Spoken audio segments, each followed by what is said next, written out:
Hello दोस्तों, आपका बंधु क्लासेस में स्वागत है। आज हम दोस्तों उत्तर प्रदेश पीसीएस 2023 के लिए मॉडल पेपर फर्स्ट लेकर आप लोगों के लिए आए हैं, जो आपके लिए बेहद ही उपयोगी होंगे, जिसके एक एक क्वेश्चन आपके एग्जाम के लिए बहुत ही महत्वपूर्ण होंगे। तो आइए आज के मॉडल पेपर फर्स्ट का पहला क्वेश्चन देखते हैं। पृथ्वी के मेंटल और भू पर पट्टी के बीच निम्नलिखित में से कौन सा असंगत है? ए रेपेटी असंगत, बी गुटेनबर्ग असंगत, सी मोहो असंगत, डी लेहमैन असंगत। तो आपका सही उत्तर हो जाएगा सी मोहो। यानी मेंटल और भूपर पट्टी के मध्य जो असंगतता पाई जाती है उसे हम लोग क्या कहते हैं? मोहो असंगतता पाई जाती है। आइए अगला क्वेश्चन देखते हैं। आदि समुदाय के संदर्भ में निम्नलिखित कथनों पर विचार कीजिए। ए ये अरुणाचल प्रदेश में पाए जाते हैं। सी सियांग, यूनिंग, सोलांग और अरन इसके कुछ प्रमुख त्योहार हैं। उपर्युक्त कथनों में से कौन सा या से सही है? तो आपका सही उत्तर हो जाएगा सी, यानी एक और दो दोनों।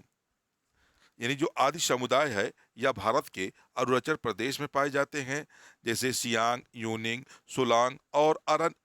अरन इनके द्वारा यानी आदि समुदाय द्वारा मनाया जाने वाला प्रमुख त्योहार होता है। आइए अगला क्वेश्चन देखते हैं हम लोग। ऊर्जा अर्थव्यवस्था एवं वित्तीय विश्लेषण संस्थान क्या है? ए एक गैर लाभकारी अनुसंधान संगठन जो ऊर्जा बाजारों, नीतियों और निवेशों पर विश्लेषण पर टिप्पणी प्रदान करता है।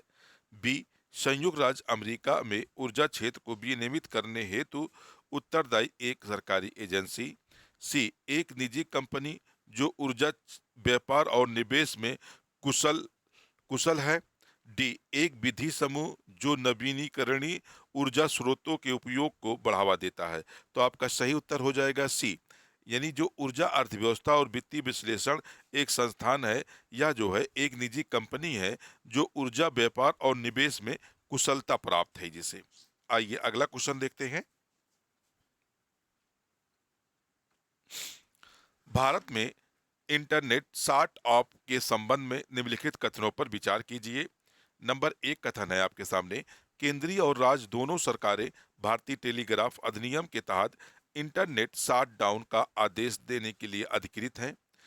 दूसरा कथन आपके सामने है, भारतीय कानून के तहत इंटरनेट सेवाओं का एक अनिश्चितकालीन निलंबित अवैध माना जाएगा।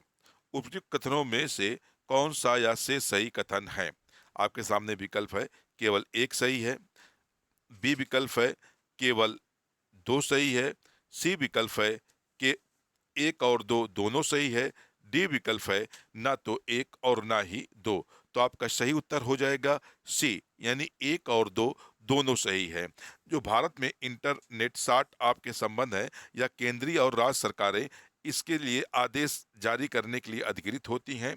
भारतीय कानून के तहत इंटरनेट सेवाओं का एक अनिश्चितकालीन निलंबन अवैध माना जाएगा। मतलब एक निश्चित कालीन तक का इसे अवैध नहीं रखा जा सकता है। आइए अगला क्वेश्चन देखते हैं। क्यूआर कोड आधारित काइन बेंडिंग मशीन के संदर्भ में निम्नलिखित कथनों पर विचार कीजिए। नंबर एक, यह एक कैशलेस काइन डिस्पेंसन मशीन है जिसमें क्रेडिट कार्ड्स का उपयोग करके सिक्का निकाला जा सकता है। दूसरा कथन है, यह बैंक नोटों की भौतिक निविदा और उसके प्रमाणीकरण की आवश्यकता को समाप्त कर देगी। उपयुक्त कथनों में से कौन सा या से सही कथन है? आपके सामने विकल्प एक है, केवल एक सही है। आपके सामने विकल्प बी है, केवल दो सही है। आपके सामने विकल्प सी है, केवल एक और दो दोनों सही है। डी ना तो एक और ना ही दो। तो आपका सही उत्तर हो जाएगा बी, यानी आपका केवल दो कथन सही है। यह एक कैशलेस काइन डिस्पेंसिंग मशीन है जिसमें क्रेडिट कार्ड का उपयोग करके सिक्का निकाला जा सकता है। आइए अगला क्वेश्चन देखते हैं। हाल ही में खबरों में रहा बिंडसर फ्रेमवर्क निम्नलिखित में से किस मुद्दे से संबंधित है? ए, जिब्राल्टर को लेकर स्पेन और ब्रिटेन के बीच क्षेत्रीय विवाद। बी, उत्तरी आयरलैंड शेष यूनाइटेड किंगडम और यूरोपीय संघ के बीच व्यापार के मुद्दे पर विवाद। सी, एजियान सागर को लेकर ग्रीस और तुर्की के बीच विवाद। डी, रूस और जर्मनी के बीच ऊर्जा सुरक्षा। तो आपका सही उत्तर हो जाएगा बी, यानी उत्तरी आयरलैंड शेष यूनाइटेड किंगडम और यूरोपीय संघ के बीच व्यापार के मुद्दे को लेकर विंडसर फ्रेमवर्क हाल ही में समाचार पत्रों की सुर्खियों में रहा। तो आपका सही उत्तर होगा बी। आइए अगला क्वेश्चन देखते हैं।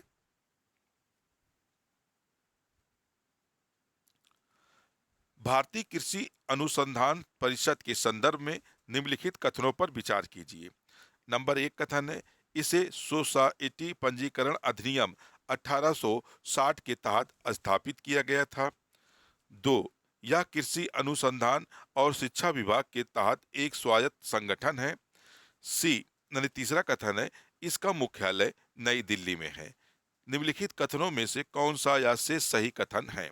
आपके सामने विकल्प ए है केवल एक और दो, विकल्प बी है केवल दो और तीन, विकल्प सी है केवल एक और तीन, विकल्प डी है एक, दो और तीन। तो आपका सही उत्तर हो जाएगा डी, यानी जो भारतीय कृषि अनुसंधान परिषद है, ये सोसाइटी पंजीकरण अधिनियम 1860 के तहत स्थापित किया गया था। यह कृषि अनुसंधान और शिक्षा विभाग के तहत एक स्वायत्त संगठन है और इसका मुख्यालय जो है नई दिल्ली में स्थित है। तो आपका सही उत्तर हो जाएगा डी, यानी एक, दो और तीन। आइए अगला क्वेश्चन देखते हैं। पुंछी आयोग के संदर्भ में निम्नलिखित कथनों पर विचार कीजिए। एक कथन है, आयोग की नियुक्ति भारत सरकार द्वारा वर्ष 2007 में की गई थी। दूसरा कथन है, इसने राष्ट्रीय एकता परिषद के गठन की सिफारिश की थी। तीसरा कथन है, इसने राज्यपाल का चयन करने के लिए एक समिति की सिफारिश की थी जिसमें केवल प्रधानमंत्री, गृह मंत्री और लोकसभा अध्यक्ष शामिल होंगे।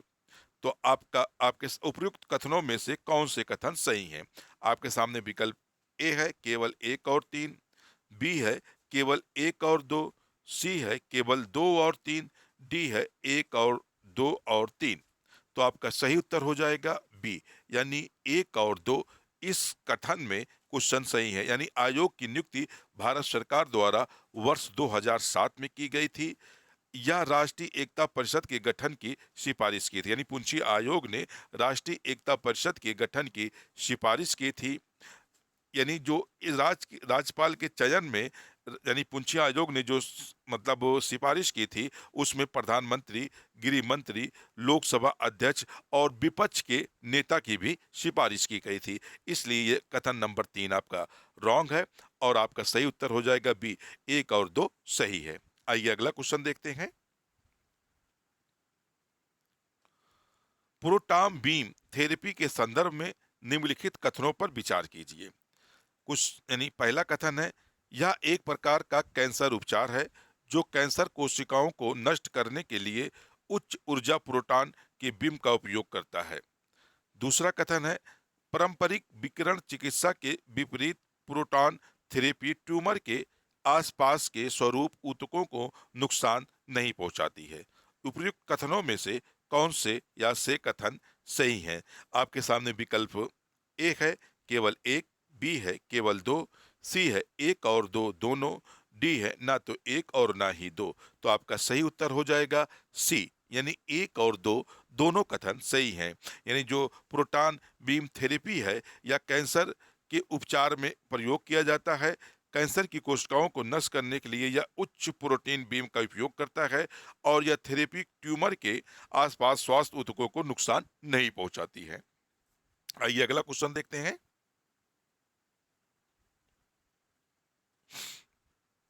भारतीय फार्मा क्षेत्र के संदर्भ में निम्नलिखित कथनों पर विचार कीजिए। एक पहला कथन है, औषधि और सौंदर्य प्रसाधन अधिनियम 1940 भारत में दवाओं के आयात निर्यात एवं वितरण को नियंत्रित करता है। दूसरा कथन है, ई फार्मेसी नियम बनाने की जिम्मेदारी स्वास्थ्य मंत्रालय की है। उपरोक्त कथनों में से कौन सा कथन सत्य है? केवल एक, बी है केवल दो, सी है एक और दो दोनों, डी है ना तो एक और ना ही दो। तो आपका सही उत्तर हो जाएगा सी, यानी एक और दो दोनों कथन सत्य दिए हुए हैं। आइए अगला क्वेश्चन देखते हैं।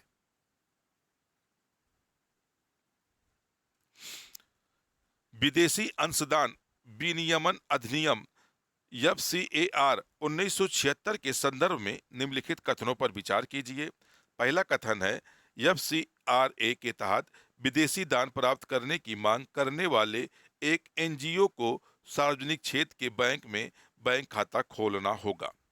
दूसरा है, एनजीओ के लिए एफसीआरए पंजीकरण 7 वर्ष हेतु वैध है और समाप्ति की तारीख के 3 महीने के भीतर इसे नवीनीकृत किया जाना चाहिए। आपके उपयुक्त कथनों में से कौन सा या से सही है? ए केवल एक, बी केवल दो, सी एक और दो दोनों, डी न तो एक और ना ही दो। तो आपका विकल्प क्या सही हो जाएगा? डी, यानी ना तो एक और ना ही दो इसके सही विकल्प हैं। आइए अगला क्वेश्चन देखते हैं।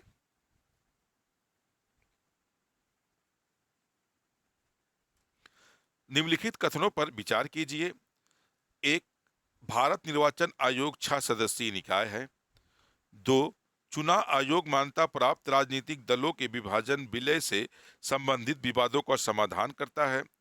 तीन, मुख्य चुनाव आयुक्त को संसद द्वारा सर्वोच्च न्यायालय के न्यायाधीश के समान हटाने की प्रक्रिया के माध्यम से ही पद से हटाया जा सकता है। आपके सामने विकल्प है, उपयुक्त में से कौन सा या से सही है?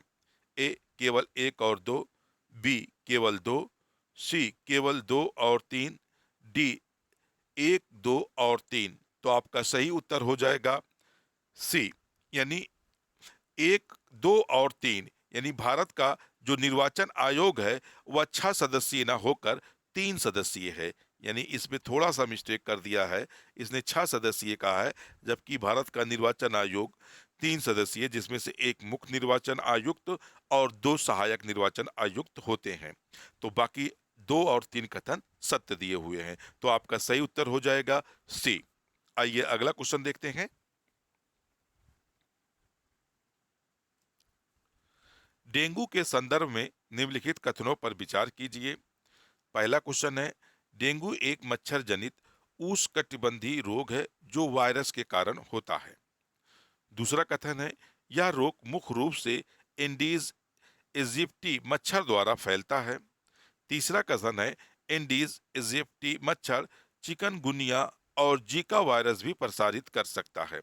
उपयुक्त कथनों में से कौन सा या से सही है? आपके सामने विकल्प ए है केवल एक, विकल्प बी है केवल एक और दो, विकल्प सी है केवल दो, विकल्प डी है एक दो और तीन। तो आपका सही उत्तर हो जाएगा डी, यानी एक दो और तीन। आइए अगला क्वेश्चन देखते हैं।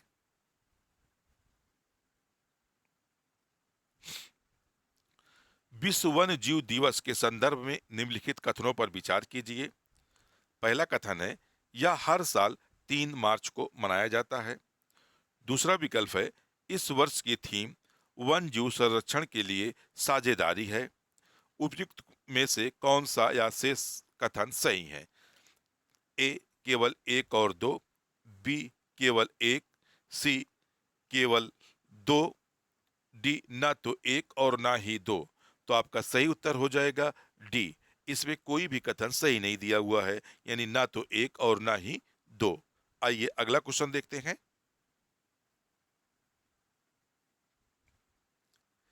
हीलियम के संदर्भ में निम्नलिखित कथनों पर विचार कीजिए। नंबर एक, हीलियम एक नोबल गैस है और इसका ओपन सेल इलेक्ट्रॉनिक्स कॉन्फ़िगरेशन है जो इसे अस्थिर और अक्रियाशील बनाता है। दूसरा कथन है, इनमें किसी भी तत्व का सबसे कम क्वथनांक और गलनांक होता है और यह चरम स्थितियों को छोड़कर केवल गैस के रूप में मौजूद होता है। तो उपयुक्त कथनों में से कौन सा या से सही है? विकल्प ए है केवल एक, विकल्प बी है केवल दो, विकल्प सी है एक और दो दोनों, विकल्प डी है ना तो एक और ना ही दो। तो आपका सही उत्तर हो जाएगा बी, यानी केवल एक। केवल दो इस क्वेश्चन का आंसर सही है। आइए अगला क्वेश्चन देखते हैं। शागौन के संदर्भ में निम्नलिखित कथनों पर विचार कीजिए। पहला कथन है, इसे इंडिया ओक और टीक के नाम से भी जाना जाता है। दो, इसका उत्पादन वैश्विक वार्षिक लकड़ी की मांग का 10% शामिल है। तीसरा कथन है, इस लकड़ी की प्रजाति को IUCN की रेड लिस्ट में संकटग्रस्त श्रेणी में सूचीबद्ध किया गया है। उपयुक्त कथनों में से कौन सा या से सही है? केवल एक और दो, बी केवल दो, सी केवल एक और तीन, डी एक दो और तीन। तो आपका सही उत्तर हो जाएगा सी, यानी एक और तीन इस क्वेश्चन का आंसर सही है। आइए अगला क्वेश्चन देखते हैं।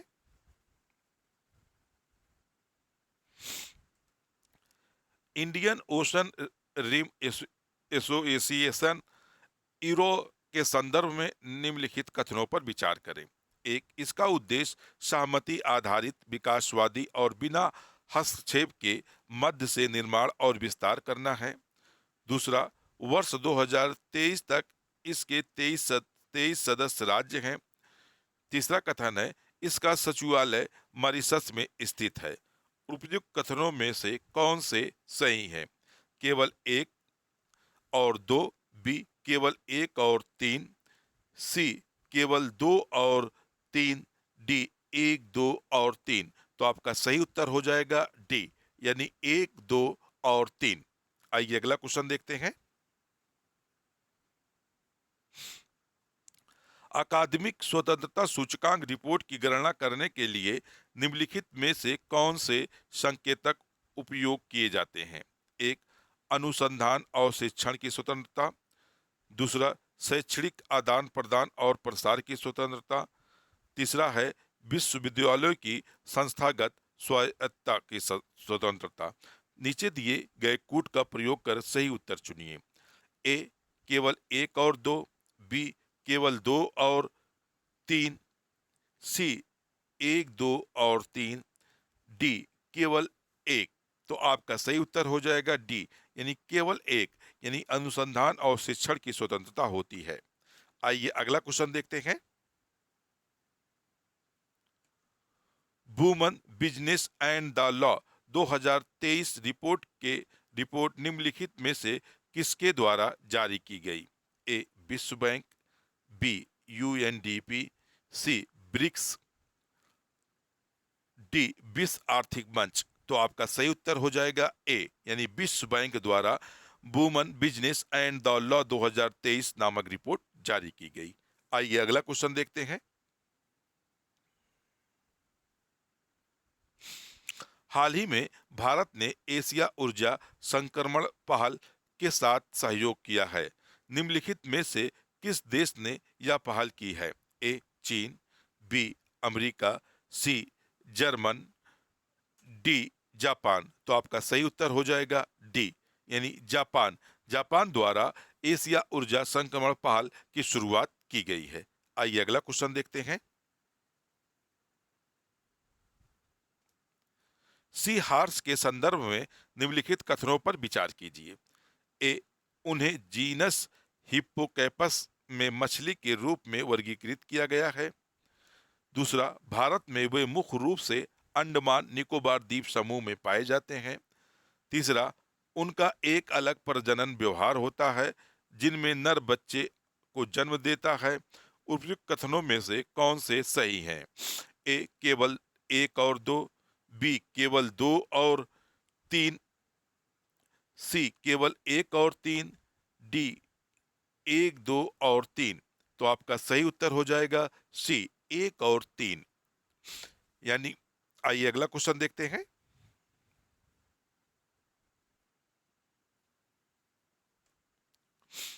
जल जीवन मिशन के संदर्भ में निम्नलिखित कथनों पर विचार कीजिए। यह वर्ष 2024 तक कार्यात्मक घरेलू नल कनेक्शन के माध्यम से प्रत्येक ग्रामीण परिवार को 55 लीटर जल की आपूर्ति करता है। दो, यह जल शक्ति मंत्रालय के अंतर्गत आता है। 3 या स्थानीय स्तर पर जल की एकीकृत मांग और आपूर्ति पक्ष प्रबंध पर केंद्रित है। उपयुक्त कथनों में से कौन सा या से सही है? ए केवल एक और दो, बी केवल दो, सी एक और तीन, डी एक दो और तीन। तो आपका सही उत्तर हो जाएगा डी, यानी एक और एक दो और तीन। आइए अगला क्वेश्चन देखते हैं। निम्नलिखित कथनों पर विचार कीजिए। इंडियन रोड कांग्रेस भारत में हाईवे इंजीनियरों की सर्वोच्च संस्था है। 2 जयकर समिति की अनुशंसा पर आईआरसी की स्थापना की गई थी। 3 कथन कहता है विश्व का पहला बैम्बू क्रैश बैरियर महाराष्ट्र में स्थापित किया गया था। उपयुक्त कथनों में से कौन सा या से सही है? ए केवल एक और दो, बी केवल एक और तीन, सी केवल दो और तीन, डी एक दो और तीन। तो आपका सही उत्तर हो जाएगा डी, यानी एक दो और तीन। आइए अगला क्वेश्चन देखते हैं। वन प्रमाणन के बारे में निम्नलिखित कथनों पर विचार कीजिए। यह वन की निगरानी, लकड़ी और लुगदी उत्पादों तथा गैर इमारती वन उत्पादों को पहचानने एवं चिन्हित करने का एक तंत्र है। दूसरा कथन है भारत में केवल उत्तर प्रदेश में वन प्रमाणित है। उपयुक्त कथनों में से कौन से या से सही है? केवल एक, बी केवल दो, सी एक तथा दो दोनों, डी ना तो एक ना ही दो। तो आपका सही उत्तर हो जाएगा सी एक व दो दोनों। आइए अगला क्वेश्चन देखते हैं। एरिथ्रिटोल के संदर्भ में निम्नलिखित कथनों पर विचार कीजिए। पहला कथन है यह एक प्रकार का चीनी मादक पेय है जो आमतौर पर खाद्य पदार्थों और पेय पदार्थों में चीनी के विकल्प के रूप में उपयोग किया जाता है। दूसरा कथन है यह रक्त शर्करा के स्तर को नहीं बढ़ाता। तीसरा कथन है अन्य मिठास की तुलना में इसका ग्लाइसेमिक इंडेक्स जीआई कम होता है। उपयुक्त कथनों में से कौन सा या से सही है या है? आपके सामने विकल्प है केवल एक और दो, बी विकल्प है केवल दो, सी विकल्प है केवल दो और तीन, डी विकल्प है एक दो और तीन। तो आपका सही उत्तर हो जाएगा डी, यानी एक दो और तीन। तो दोस्तों, आपको हमारा वीडियो कैसा लगा? ये टेस्ट आपके लिए कैसा रहा? आप हमें कमेंट बॉक्स में बताइए। आप हमारे चैनल को सब्सक्राइब करिए, इस वीडियो को ज़्यादा से ज़्यादा शेयर करिए और लाइक करिए। फिर मिलते हैं इसके अगले पार्ट के साथ। जब तक के लिए धन्यवाद दोस्तों।